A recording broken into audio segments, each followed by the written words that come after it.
amigos, estamos aqui de volta. Como sempre, começamos invocando a Santíssima Virgem Maria e o Santo Padre Pio de Pietrelcina, para que roguem a Deus que nenhuma injustiça se cometa neste programa. Queria aqui lembrar a vocês que visitem o site www.seminariodefilosofia.org, onde estão à venda vários cursos, as gravações de vários cursos que foram proferidos aqui em Coronel Reis, e que estão à venda, estão à disposição do público em geral e não apenas para os alunos e assinantes. Bom, tem muita coisa mais importante acontecendo no mundo do que o mensalão, mas como o pessoal no Brasil ainda está, esta semana, as últimas semanas, esse é o centro dos acontecimentos, eu vou ler para vocês aqui um artigo que eu acabo de mandar para o Diário do Comércio. Eu vou ler e depois eu comentá-lo. Chama-se Depois do Mensalão. Agora que os mensaleiros estão no fundo do poço, não cessam de erguer-se vozes indignadas de petistas, comunistas e socialistas fiéis, que os condenam como oportunistas e traidores. Mas por que deveria algum líder ou militante ser atirado à execração pública pela simples razão de ter cumprido à risca a sua obrigação de revolucionário? Não é certo que a estratégia marxista-leninista ordena e determina não só atacar o Estado burguês desde fora, mas corrompê-lo desde dentro, sempre que possível, para em seguida acusá-lo de depravado e ladrão e substituí-lo pelo Partido-Estado? Não é notório que, na concepção mais ampla e sutil de Antônio Gramsci, inspirador e guia da nossa esquerda há meio século, a corrupção do Estado não basta, sendo preciso estendê-la a toda a sociedade, quebrantar e embaralhar todos os critérios morais e jurídicos, para que, na confusão geral, só reste como último símbolo de autoridade a vontade de ferro da vanguarda partidária? Não é óbvio e patente que, se na perspectiva gramsciana o partido é o novo príncipe, ele tem a obrigação estrita de seguir os ensinamentos de Maquiavel, usando da mentira, da trapaça, da extorsão, do roubo e do homicídio na medida necessária para concentrar em si todo o poder, derrubando pelo caminho leis, instituições e valores? Na perspectiva marxista, nenhum dos artífices do mensalão fez nada de errado, exceto o crime hediondo de deixar-se descobrir no final, pondo em risco o que há de mais intocável e sagrado, a boa imagem do partido e da esquerda em geral. Para não perceber coisa tão evidente, é preciso desviar os olhos para os aspectos mais periféricos e folclóricos do episódio, apagando da memória a essência, a natureza mesma do crime cometido. Que foi, afinal, o mensalão? Uma gigantesca compra de consciências. E para que as consciências foram compradas? Para enriquecer os senhores Dirceu, Genuíno, Valério e mais alguns outros? De maneira alguma. Foram compradas para neutralizar o legislativo e concentrar todo o poder nas mãos do executivo, portanto do partido dominante. Que pode haver de mais leal, de mais coerente com a tradição marxista? Toda a geração que, cinquentona ou sessentona, chegou ao poder nas últimas décadas, foi educada num sistema moral onde as culpas pessoais são insubstantivas em si mesmas, dependendo tão somente da cor política e transmutando-se em virtudes tão logo tragam vantagem ao lado certo do espectro ideológico. Bem ao contrário, segundo o que essa gente aprendeu desde os tempos da universidade, qualquer concessão à moral burguesa, se não é útil como jogo de cena provisório, é um delito maior que a consciência revolucionária não pode tolerar. Nessa ótica, que pode haver de mal ou condenável em juntar dinheiro por meios ilícitos para comprar consciências burguesas e forçá-las a trabalhar volens-nolens para o Partido Príncipe? Uma vez que se abandonou a via da revolução armada, não por reverência ante a vida humana, mas por mera oportunidade estratégica, que outro meio existe de instaurar a autoridade onipresente e invisível, senão a corrupção sistemática dos adversários e concorrentes? Não faltará quem, movido pela incapacidade geral brasileira de conceber que um político, ao meter-se em tal embrulho, o faça movido por ambições muito mais vastas que o mero desejo de dinheiro, levante aqui a objeção. Mas os mensaleiros não ficaram ricos? Ficaram, é claro. Mas desejariam vocês que eles depositassem todo o dinheiro sujo na conta do partido, atraindo suspeitas sobre a própria organização, em vez de protegê-la sob suas contas pessoais, como bons agentes e testas de ferro? Ou desejariam que, de posse de imensas quantias, continuassem levando existências modestas, dando a entender que eram apenas paus mandados, em vez de expor-se como vigaristas autônomos e bandidos comuns sem cor política, que é como agora são vistos por uma opinião pública supremamente inculta, sonsa e novamente ludibriada? Pois induzir o povo a vê-los exatamente assim, salvaguardando a boa reputação do esquema de poder partidário que os criou e ao qual serviram, é precisamente o objetivo de toda essa corja de moralistas improvisados que agora os cobre de impropérios em nome da pureza e idoneidade da esquerda. Os mensaleiros não são, é claro, bodes expiatórios inocentes. São culpados parciais, incumbidos de pagar sozinhos pela culpa geral de uma organização que há 30 anos vem usando do discurso moral com notável eficiência como disfarce e instrumento do crime. Os que agora tentam se limpar neles são ainda piores que eles, pois o que fazem é tentar levar o povo a esquecer que os mensaleiros de hoje são os moralistas de ontem, os mesmos que nas CPIs dos anos 90 brilhavam como paladinos da lei e da ordem, enquanto já iam preparando, sob esse manto cor-de-rosa, o esquema de poder monopolístico do qual o mensalão viria a ser nada mais que instrumento. E para que fariam isso, se não fosse para aplanar o terreno para novos e maiores crimes?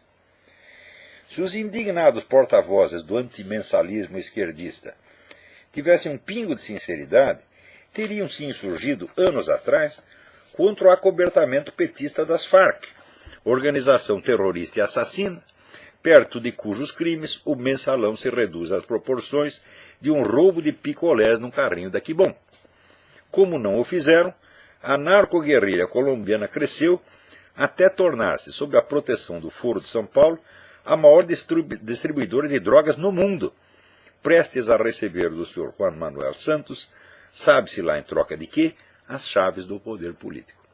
Então é isto que toda esta putada que está celebrando aí a condenação dos mensaleiros, né, aparece aí então o Sr. Raul Ponte, que ele foi prefeito de Porto Alegre, com o qual tive um confronto na TV Gaúcha, né, o Sr. Hélio Bicudo, toda essa gente posando assim. Nós somos pessoas morais, somos idealistas bem intencionados, eles nos traíram. Toda esta gente está camuflando o fato de que o mensalão foi eminentemente uma operação política. Né? Ninguém criou o mensalão só para encher o bolso de dinheiro. Criou para concentrar o poder na mão do seu Lula, ou seja, do partido dominante. É uma operação política perfeitamente coerente com o projeto revolucionário petista. Portanto, do ponto de vista petista, esses camaradas tinham eméritos. Os Dirceu, Genuíno e tal, deveriam ser premiados. Acontece que, como todo partido revolucionário, quando sobe ao poder dentro de uma democracia, ele tem a lealdade dupla. Por um lado, ele é leal aos seus planos estratégicos, aos seus objetivos revolucionários, aos seus companheiros, às suas alianças, né, com outros movimentos comunistas. E, por outro lado, ele tem que ter pelo menos uma fachada de legalidade, ele tem que dar alguma satisfação ao eleitorado, à opinião pública, às leis, etc, etc. Então, tudo que esse partido faz no poder tem a marca da ambiguidade, exatamente como acontece com Obama aqui. Tá certo? Então, você vai proteger o banditismo fingindo que está perseguindo. Tá certo? Você vai fomentar a corrupção fingindo que a está perseguindo e assim por diante. Não é uma coisa fácil, é difícil, né, ficar se equilibrando no meio dessa ambiguidade. No entanto, isso é uma situação clássica que se repetiu 1 milhão de vezes. E parece que no Brasil ninguém conhece isso, que nunca ninguém ouviu falar, tá certo? E todo mundo está apresentando o problema como se fosse um delito comum. Né? Os caras encheram o bolso de dinheiro. Com isso aí você apela, quer dizer, ao novo moralismo brasileiro, que é o moralismo da inveja. Você tem inveja do sujeito porque ele tem dinheiro. Né? E porque você não entrou no esquema, porra. Então você está ajudando a corromper a população.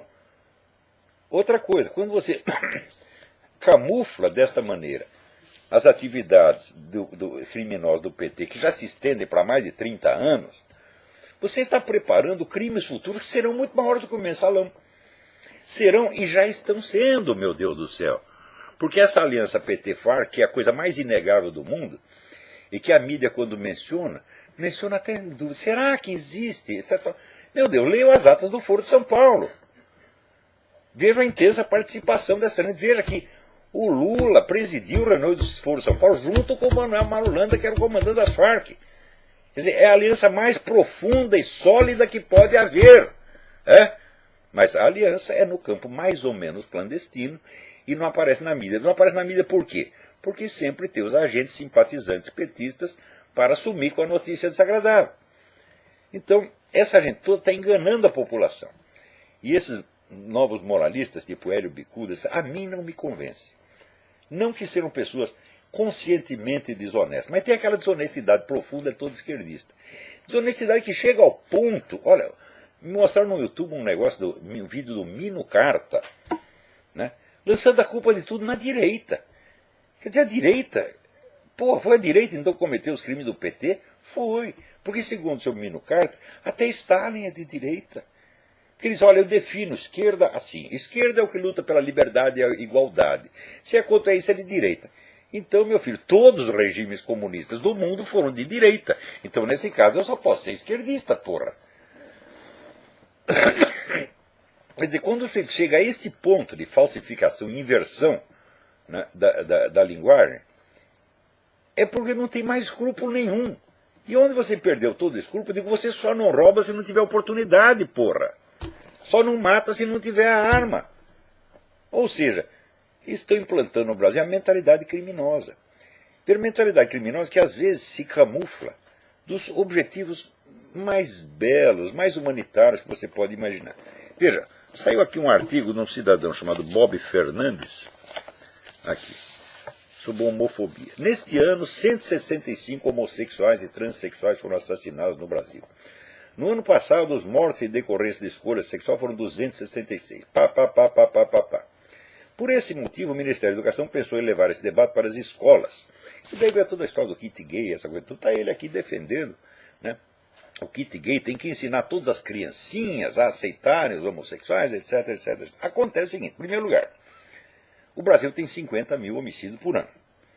Se no meio disso teve 166 homicídios de homossexuais, isso significa precisamente não há nenhuma epidemia de ódio anti-gay no Brasil. Não há mesmo.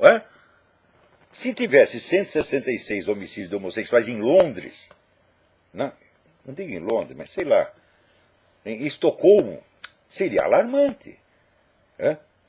Mas no Brasil, onde tem 50 mil homicídios por ano, é nada. Outra coisa, está mais que provado que desse homicídio quase a metade é cometida por garotos de programa, que são gays eles próprios. Então isso quer dizer, para você prevenir esses acontecimentos que são excepcionais, que são raridades no contexto geral, você vai precisar educar toda a população desde a infância. Isso aí, meu filho, é você tentar espalhar inseticida por um quarteirão inteiro para matar um único mosquito, porra. Você vai infectar os outros. O efeito colateral vai ser muito pior do que aquele que você está alegando remediar. O remédio é tão desproporcional com o problema que você vê que tem uma segunda intenção escondida. Então, o que é a intenção? É normatizar não somente a conduta gay, mas normatizar o gaysismo como única atitude decente. Ela é a nova moralidade. Então acontece o seguinte, a diferença de gay e gaysista é o seguinte, eu já expliquei isso, vou explicar de novo. Pergunta para mim, uma pessoa homossexual pode ser psicologicamente normal? Eu digo, pode perfeitamente, desde que a conduta homossexual dela seja sexual. Ou seja, ela é homossexual na cama, assim como nós somos heterossexuais na cama. Eu não sou heterossexual nesse momento aqui, você está entendendo? Eu não estou falando isso como heterossexual. Se eu fosse mulher ou gay, eu estaria dizendo a mesma coisa. Não haveria diferença, você está entendendo? Então, O que esse pessoal quer é a homossexualização da conduta geral. Para dar um exemplo, eu citei nos programas alguns escritores gays do passado. Oscar Wilde, Otávio de Faria, André Gide, Julian Green, grandes escritores. Esses escritores falam de gays de vez em quando. Né?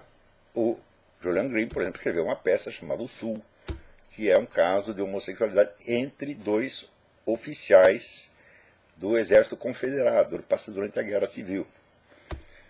Né? Mas isso é uma peça. E ele escreveu dezenas de romances, tá certo? E, aliás, um diário, que acho que é o maior diário da história literária, um diário que tem trocentos volumes, que é uma maravilha. E ele só fala de gay de vez em quando. O resto, ele se interessa pelo restante da humanidade, pessoas que são diferentes dele, né? Que são heterossexuais, que são pais e mães de família, que são sacerdotes, que são crianças, adolescentes, pessoas diferentes da humanidade inteira. Se você lê os romances do Otávio de Faria, aparece ali a sociedade carioca inteira, assim, desde a favela, né, até o Copacabana Palace, tá entendendo? E tem homossexualidade, ele tem um, tem outro, mas a maioria não é. E ele trata desses personagens com a mesma compreensão e simpatia como trata dele próprio. André Gide, a mesma coisa. Oscar Wilde, a mesma coisa. Escreveram coisas enormemente comoventes sobre a humanidade em geral, em toda a sua verdadeira diversidade. Hoje não. Hoje, se você é gay, você é obrigado a interpretar toda a história humana, toda a sociedade, todos os valores, toda a filosofia, toda a religião, em função da sua homossexualidade.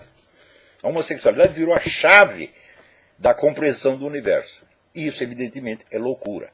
Portanto, eu digo o seguinte: ser gay, ser homossexual, não é doença. Reafirmo isso, com o risco de ofender quem não entende o que eu estou dizendo. Né? Mas ser gaysista é uma doença psicológica gravíssima. Né? É monomania. É, na melhor das hipóteses, conduta histérica. Né? Onde o desejo sexual do sujeito, a fantasia sexual dele, colore e tinge a visão inteira do universo. Né? Você acha que isso pode ser normal? É o sujeito que, quando olha, assim, problema da sociologia, ele olha pelo ângulo da sua fantasia sexual, do seu desejo sexual. Né? Quando olha a situação econômica, pelo ângulo do seu desejo sexual. Quando olha o problema da criminalidade, é pelo ângulo sexual. E assim por diante. É? Então, isso aí não é o sujeito ser gay. Isso é que é ser gaysista. Ser gaysista é ser um monomaníaco, tarado, louco, incapaz de olhar as coisas, exceto pelos olhos do seu desejo sexual. Outro dia me trouxeram aqui o currículo do sujeito pastor protestante, né, gaysista. Eu fui olhar o currículo do sujeito, ele nunca escreveu uma linha que não fosse de homossexualismo. Tudo o sujeito encara pelo lado do homossexualismo. Fala, mas isso não é possível, porra. Vamos supor que eu fosse aqui, que eu tivesse um problema qualquer, uma inclinação sexual qualquer. Eu gosto de transar com um cachorro, por exemplo. Vamos supor. Eu, não estou falando de vocês. Então, da agora em diante, eu vou olhar tudo sob a espécie da categoria canina. E só vou pensar nisto. E interpreto a religião, a sociedade, a economia, a política, a vida familiar, tudo em função daquilo. O cara só pensa em cachorro. Você acha que um cara desse é normal? Se o sujeito fizesse isso com sexo em geral, já seria louco. O sujeito interpreta tudo em matéria... Olha, o Dr. Freud interpretava tudo em matéria de sexo? Não. Ele nunca interpretou a economia ou a política em função de sexo. Não é isso? Ele sabia as limitações da sua abordagem. Ele não era um sexomaníaco nesse sentido. Agora, gaysista que interpreta tudo em função de homossexualidade e não entende a psicologia dos outros, sempre explica a psicologia dos outros de maneira pejorativa, estranhando as pessoas em vez de compreendê-las. Por exemplo, eu entendo perfeitamente a conduta homossexual e entendo perfeitamente que uma pessoa tenha repulsa ao homossexualismo. Essas são duas reações que para mim são normais, são coisas humanas, acontece. Aconteceu com o sujeito gosta de uma certa coisa e o outro tem uma repulsa àquilo. É normal. É? Então, nenhum dos dois está cometendo crime. Eu contei para vocês a história do Graciliano Ramos, que na cadeia deixava de comer porque o cozinheiro era viado e ele tinha nojo daquilo. Ele não fez nenhum mal para o cozinheiro. Foi feito para si mesmo. É? Então, eu acho que no sexo a atração é tão normal quanto a repulsa. E vocês mesmos, gaysistas, vocês têm repulsa a uma série de coisas. Quantas vezes você não ouve esse pessoal falar mal, assim, do chamado papai e mamãe? Né? É o sexo genital usual. O pessoal tem nojo disso. E expressa o seu nojo, expressa a sua repulsa. E ninguém os criminaliza por isso. Na hora que você começa a criminalizar os sentimentos alheios, você mostra que você não compreende aquelas pessoas, que você não os vê como seres humanos. Você vê como inimigos. Ou seja, o seu grupo de referência tomou o lugar da humanidade. Então, evidentemente, você é um louco. Então, deve haver leis que protejam os homossexuais contra agressões? É claro que deve haver. Mas deveria haver leis, tá certo, que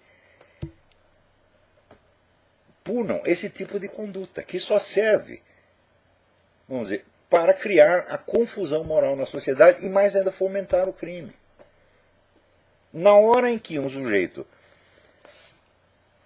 acha que o país inteiro tem de ser educado na ideologia gaysista para impedir 165 crimes, dos quais metade foram cometidos por homossexuais, o que ele está fazendo? Ele está acusando o país inteiro de ser criminoso, assassino, homofóbico e perseguidor de homossexuais. E a gente aceita isso, quando evidentemente essa é uma ideia louca. Este anti-homossexualismo brasileiro não existe, esse anti-gaysismo não existe.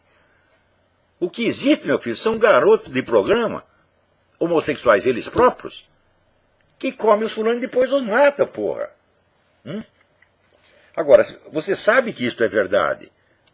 Agora, em vez de você dizer, olha, deve haver algo de errado na nossa ideologia, porque nós estamos fomentando esses crimes.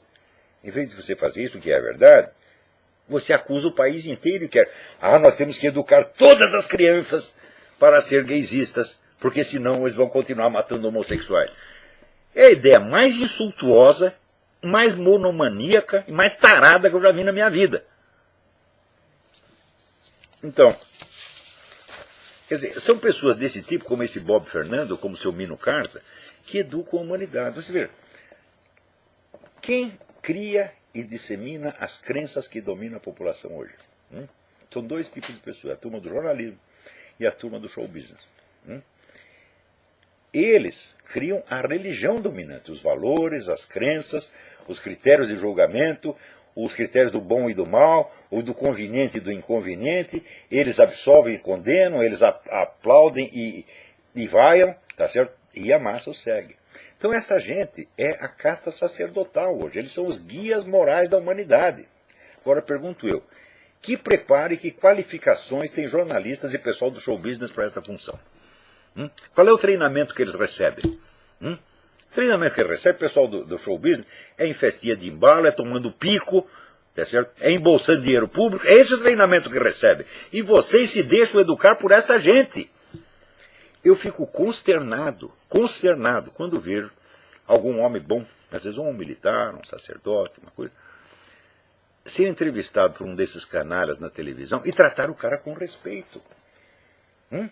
Isto mostra que esta pessoa, mesmo que se diz conservadora, tem temor reverencial à mídia e show business. No tempo dos milicos que mandavam neste país, um milico, se fosse visitado por uma atriz de teatro, se prosternava diante da mulher. Porque queria o aplauso, queria a aprovação dessa gente. O Marechal Castelo Branco se deleitava perante atores e atrizes que estavam ao mesmo tempo jogando merda nele, tá entendendo? Então quando é que vocês vão entender que, olha, jornalista e pessoal de show business não merece respeito nenhum, tem que ser tratado a pontapé como cachorro? Hoje eu estava vendo uma entrevista do Conte Lopes, ele foi eleito o quê? Deputado? Vereador. E os 3 repórteres lá espremendo ele porque ele defende que a população tem o direito de ter armas, e para eles isso aí é impossível. E ele, em nenhum momento, se lembrou de perguntar aos caras assim, por quê? Você acha que você não está habilitado a ter uma arma? Hã? Você mesmo não pode ter uma arma para defender a sua família? Por quê? Você se acha um desequilibrado? Um incapaz? Hã? Daí perguntaram para ele, mas você está armado aqui, no estúdio, para provocação? E ele não se lembrou de responder. Por quê? Você tem a intenção de me assaltar? Hã? É assim que se responde a essa gente, porra. Não é para mostrar respeito algum.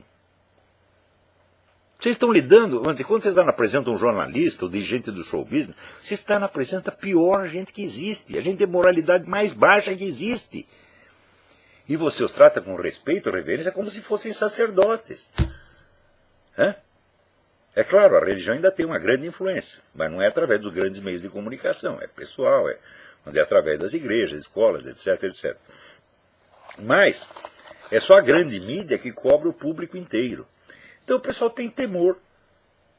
Pois olha, eu não tenho temor nenhum dessa mídia, eu vivi no meio dessa gente, eu conheço esses caras todos. Hã? Se os jornais todos ficarem contra mim, enfrentar uma briga comigo, eu ganho a briga. Hã? Porque se eles vêm provar que 2 mais 2 é 5, eu digo que é 4, meu filho, eu vou ganhar, porra. Hã? Então, não tenham medo e não tenham respeito nenhum por jornalista. Hã?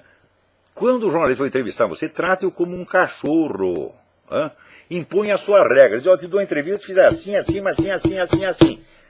E se não cumprir, você processa o cara, porra. Então pensa que essa gente é o quê? Minucarta é o quê? Hã? Minucarta é um mentiroso, um salafrário, um cara que vem dizer que Stalin é de direita, porra. O que você quer? Né? Isso aí é a novilíngua mesmo, está invertendo tudo. E, no entanto, esse cara teve jornais na mão, revistas na mão, canais de televisão na mão, para influenciar o público. Formar a cabeça das pessoas. Com que direito, pergunto eu? Direito nenhum. Então, é o tal negócio.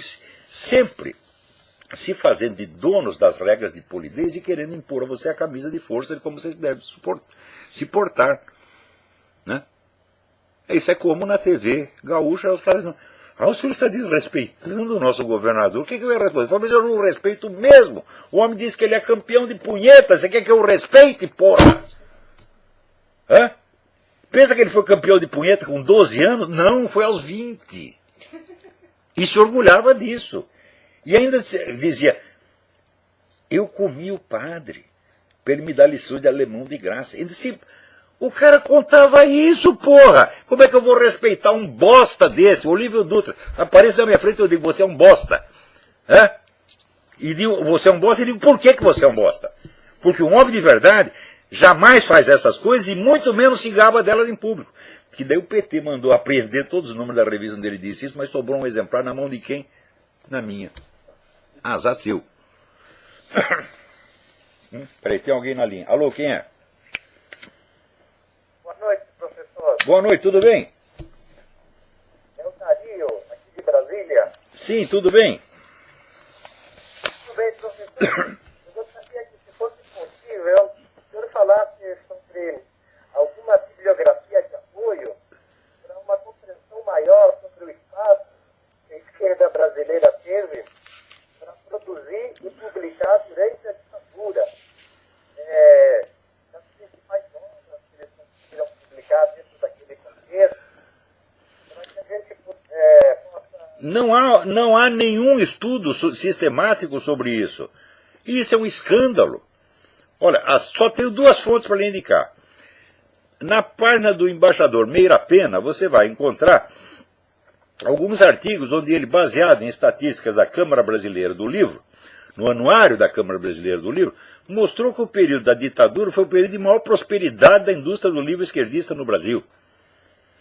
E tem o estudo do Ricardo, breve estudo do Ricardo Vélez Rodrigues, V-E-L-E-Z Rodrigues, que é um estudioso venezuelano que mora no Brasil, é um grande estudioso de história do Brasil, em que ele mostra que, durante todo o período militar, a esquerda teve todas as vantagens na distribuição de verbas de pesquisa e acesso a postos universitários.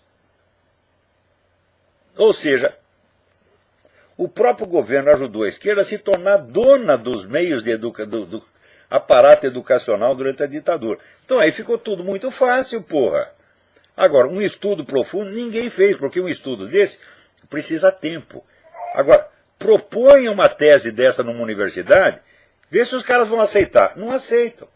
Então tem que ser um financiamento privado. Agora, vai pedir isso para os nossos empresários, né?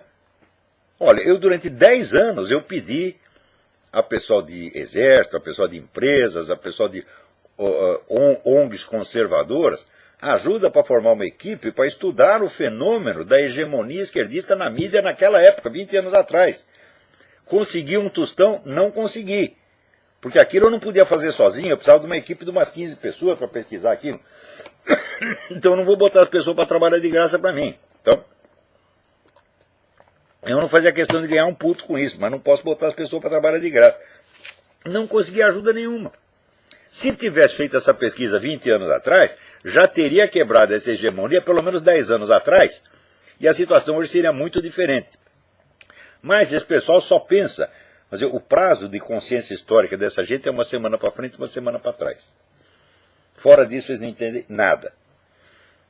Agora, para você ver como estão as coisas no Brasil, aqui, o Ricardo Vidal me manda um negócio dizendo: a coisa está muito pior do que você imagina, meu caro Olavo. Dê uma olhada nessa imundície que estou lhe enviando.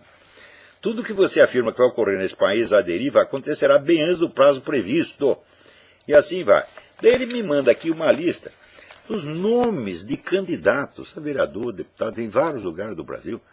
Antigamente, quando aparecia um cara com um nome estrambótico ou ridículo, era um ou dois. Agora são centenas e centenas e centenas. Praticamente todos eles têm nomes que aviltam o ser humano, que o reduzem a si próprio, a dimensão de coisa. Olha aqui, Jorginho do Bafo, Ramiro Burro Fujão, Peixe Podre, Ademir Mensalão, Divino Bosta de Vaca, Arnóbio Gostosinho, Homem Cueca, Sovaco, Cheiro do Povão, Wilson do Saco Torto, Marcelinho Bandido, Chulé. Agora que o melhor, Piriguete, Cagado, Piroca, Pedro Cacetinho, né? Furúnculo Maligno e, finalmente, Cocô. Isso é só uma amostragem, né, do que o Ricardo Vidal me mandou. Ele mandou centenas. Eu li aqui o quê? Uns 20. É nada. O que está acontecendo nesse país, meu Deus do céu? Um dos sujeitos se chama a si mesmo em público de cocô ou de piroca e quer que o elejam para um cargo público, para ele ser o representante do povo. Quer dizer, como diz ele aqui, são os representantes de um povo de merda. Os dignos, corretos, representando um povo de merda. Transformando o Brasil num povo de merda mesmo. Isto é consequência da ascensão da esquerda ao poder desde os anos 80. Eles fizeram isso, eles são culpados disso. Agora, como é que você quer que neste meio, onde a cabeça das pessoas se rebaixou a esse nível subhumano, não haja criminalidade, não haja corrupção? O que você acha que é possível? Você acha que é possível um cara que se auto-intitula cocô ou cagado ter alguma ideia de quais são os seus deveres, do que é honra, do que é moralidade, do que é o certo ou errado? É claro que não. Essas pessoas estão abaixo do nível animal, meu Deus do céu. Um animal não se avilta dessa maneira. Então, são fenômenos culturais desta amplitude que estão acontecendo no Brasil. Agora, cadê os nossos cientistas sociais para estudar isso aí? Não estudam. Eles gostam assim de esmiuçar o tempo da ditadura. E na ditadura, sabe como é que é? Agora, por exemplo, tem lá um processo contra o Brilhante Ustra, diz que ele sequestrou não sei o quê. Sequestrou um militante. Qual é quais são as testemunhas? Outros militantes do mesmo grupo dele. Mas é claro, que companheiros de militância de uma atividade que naquela altura era criminosa não podem ser testemunhas, porra. Mas todos estes processos por tortura e não sei o quê, toda essa coisa de comissão da verdade, é assim. Um companheirinho faz o testemunho em favor do outro companheirinho para o companheirinho embolsar uma indenização. É claro que isso é tudo falsificação. E que se houvesse o mínimo de justiça nesse país, esse pessoal da Comissão da Verdade, esses estariam na cadeia, por estar favorecendo a corrupção. Como é que você quer que não tenha mensalão se existe a Comissão da Verdade, a chamada Comissão da Verdade, que é a Comissão da Verdade, de fato é a Comissão da Verdade, né? Como é que você quer que haja moralidade, que não haja mensalão, se para prevenir 165 homicídios de homossexuais, metade deles cometidos por outros homossexuais garotos de programa, né, você tem que educar todas as crianças do Brasil, milhões de crianças do Brasil, na homossexualidade desde a infância. O que é isso, porra? Isso é a confusão moral premeditada, é a desorganização sistemática da sociedade, de que falava Karl Mannheim no seu estudo sobre a estratégia do grupo nazista. Isso é a destruição de todos os critérios de moralidade, é a confusão premeditada, porque no meio da confusão e do caos, se não há critério, quem representa a autoridade? Aquele que fala mais grosso. E quem fala mais grosso é quem já tem o poder, porra. Então é assim que você conserva homens de baixíssima qualidade, como seu Lula, seu Zé Dirceu, seu Valério, Dona Dilma, tá certo? Em autoridades e modelos de conduta. Não tem um cara aí que pegou o nome de Fulaninho Mensalão? Ele quer ser o homem do Ademir Mensalão. Ele quer ser do Mensalão quando ele crescer, porra. E daí vocês veem, depois quando os caras do Mensalão se ferram, daí vem esses exemplos de moralidade, como o seu Mino Carta e outros, né? O seu Raul Ponte. Olha a cara do Raul Ponte, porra. Esse é o homem que veio me dizer: o senhor está desrespeitando o nosso governador. Eu não respeito o seu governador, não respeito você, porque o governador é campeão de punheta e você é puxa-saco do campeão de punheta, porra. E quer que eu te respeite? O que é isso, porra? Né? Vê se te enxerga, rapaz. Vai te catar. É assim que se fala com essa gente, porra. Então, peraí, tem mais alguém aí na linha. Eu quero ler um outro artigo aqui para vocês. Né? Alô, quem é? Boa tarde, professor. Boa tarde. Eu sou Renato de Ford Lauderdale. Eu gostaria de fazer uma pergunta para o senhor. Eu sou um ouvinte assíduo do seu programa. Muito obrigado. Eu acredito, eu e muitos amigos do Brasil, e o pessoal do Brasil aqui em Miami, ouve muito o seu programa. E nós acreditamos piamente que você é um dos maiores, se não o maior intelectual hoje, de fazer o diagnóstico em relação à situação do Brasil. Mas ser o maior intelectual do Brasil é a coisa mais fácil, não tem mérito nenhum. Fácil, né? Uma coisa, se até o maior mais inteligente do Brasil for uma grande merda. Aí vamos lá, continue. O senhor fez um diagnóstico perfeito para a nossa situação. O MIT acha que aqui nos Estados Unidos 47% já são pagos para não fazer nada. No Brasil, 88 ou 98% já são parasitas remunerados. Agora, a questão que eu tenho para o senhor é mais difícil de fazer o diagnóstico. Qual é a solução para o nosso país?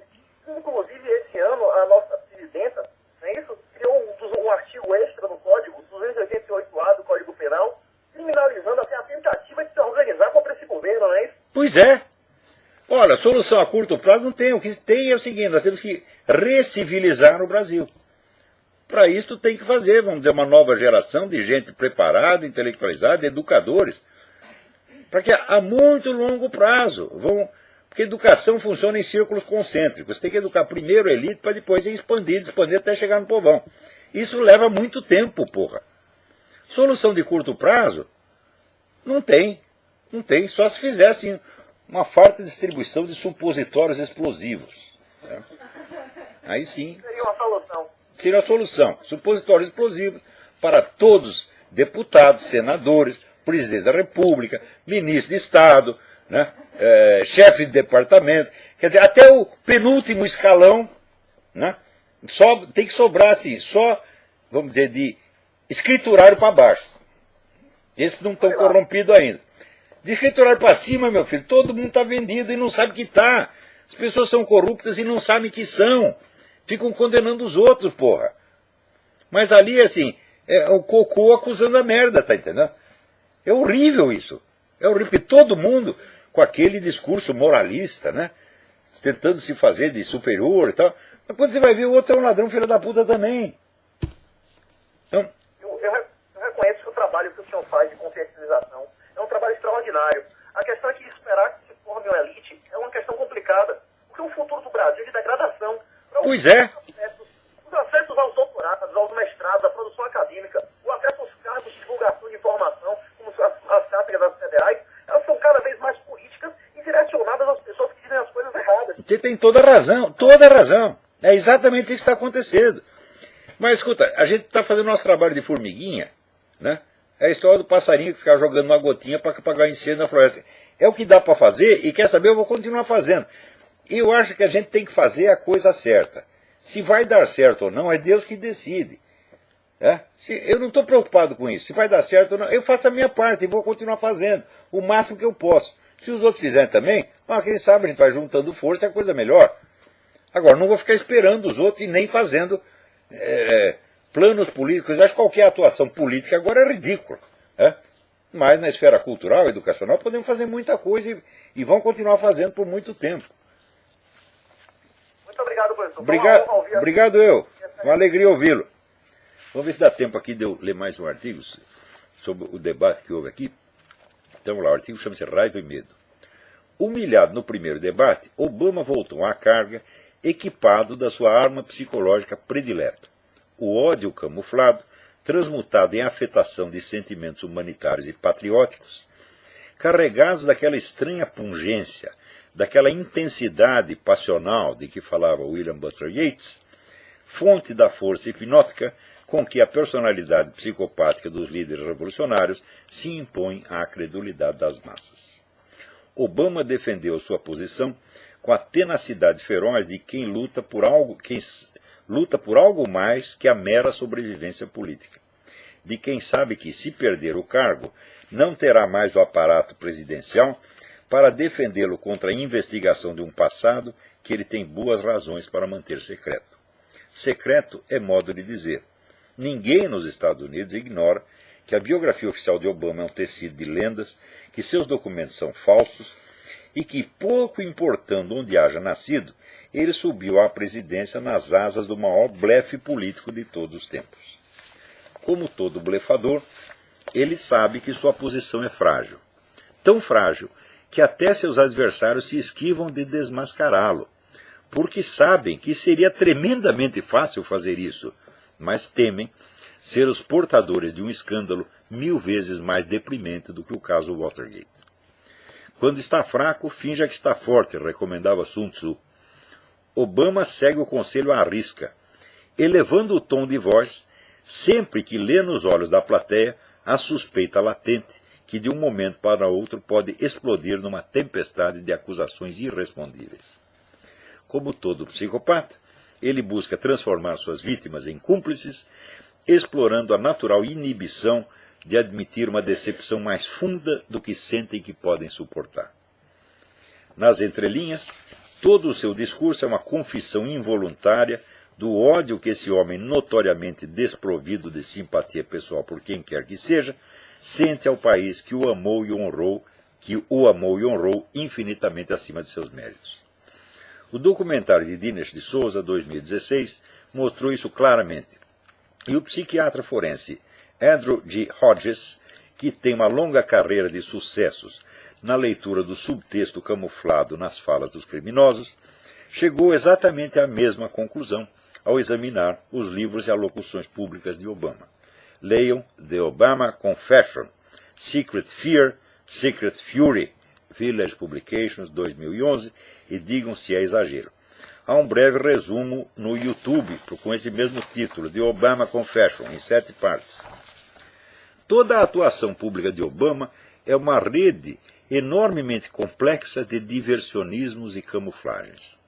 Malgrado a ajuda da mídia e a teimosia obstinada dos devotos, não é nada fácil para ele manter de pé a imagem de bom menino que a sua própria conduta política real desmente dia a dia, dobrando o déficit que prometeu reduzir pela metade, subsidiando indústrias verdes, inviáveis, pertencentes a seus contribuintes de campanha, alimentando generosamente o anti-americanismo internacional, arrogando-se poderes ditatoriais por meio de executive orders, o equivalente às nossas medidas provisórias, e entregando à morte, por um indesculpável vazamento de informações, os executores de Bin Laden, de cujo heroísmo continua tirando um proveito político totalmente indecente.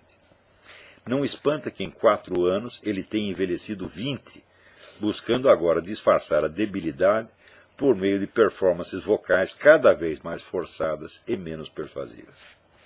No último debate ele contou ainda com a ajuda da apresentadora Candy Crowley, que chegou a assumir ativamente o papel de coadjuvante do seu favorito, ao contestar o candidato republicano, quando este acusava o presidente de adiar desastrosamente o reconhecimento de que o ataque à embaixada na Líbia fora um ato terrorista. Obama, protestou Candy, havia rotulado o ataque como ato de terror menos de 24 horas depois do ocorrido. Puro fingimento, é claro. Obama havia falado muito genericamente de atos de terror, mas no contexto de um discurso que lançava a culpa de tudo no filminho anti-islâmico do YouTube, cujo diretor foi até agora o único a sentir no próprio couro o peso da severa punição que o presidente prometia aos responsáveis pelo ataque. Não por coincidência, nos 3 debates realizados até agora, os candidatos democratas desfrutaram de mais tempo e ainda cortaram à vontade a fala de seus adversários. Biden 82 vezes, Obama 28, com o evidente beneplácito dos mediadores. No segundo debate, alguns repórteres na sala contígua ao estúdio chegaram a aplaudir Obama, infringindo ostensivamente a regra do decoro e mostrando uma vez mais que a classe jornalística americana já nem tenta disfarçar o partidarismo que a inspira. Não obstante todo esse concurso de expedientes, as preferências de voto popular continuam fluindo do campo obamista para o candidato republicano. A grande mídia, é claro, já declarava Obama vencedor antes do segundo debate e continua a fazê-lo depois. Mas no grupo controle de eleitores indecisos reunidos pela MSNBC, a maioria, terminado o confronto, saiu decidida a votar em Mitt Romney. E o Gallup, na primeira sondagem após o debate, assinalava que Romney havia subido de 50% para 51% nas intenções de voto e Obama baixado de 45% para 44%. Talvez mais significativamente ainda, logo em seguida começaram a chover no YouTube ameaças de morte contra Romney, mostrando às claras quem é que está com medo. Nada disso garante, de certo, a vitória de Romney, pois o colégio eleitoral, que decide a parada acima do voto popular, ainda pende fortemente para o candidato democrata, com uma diferença de 271 votos para 201 e um bocado de indecisos no meio. Então é isso, não dá mais para explicar muito. Não? Mas esse negócio do debate, quer dizer, a mulher interferindo, quer dizer, o Romney foi lá para discutir com o Obama, de repente está a mediadora, está discutindo com ele. E ainda pior, discutindo mentirosamente, dizendo, não, o Obama disse que foi um ato de terror. Eu falei, o Obama não disse que foi um ato de terror. Ele disse, não é com atos de terror que nós vamos conseguir, não sei o que. E também disse logo assim, o futuro não pertence àqueles que denigrem a imagem de Maomé. Então, o ato de terror para ele é denegrir a imagem de Maomé, meu Deus do céu. Então,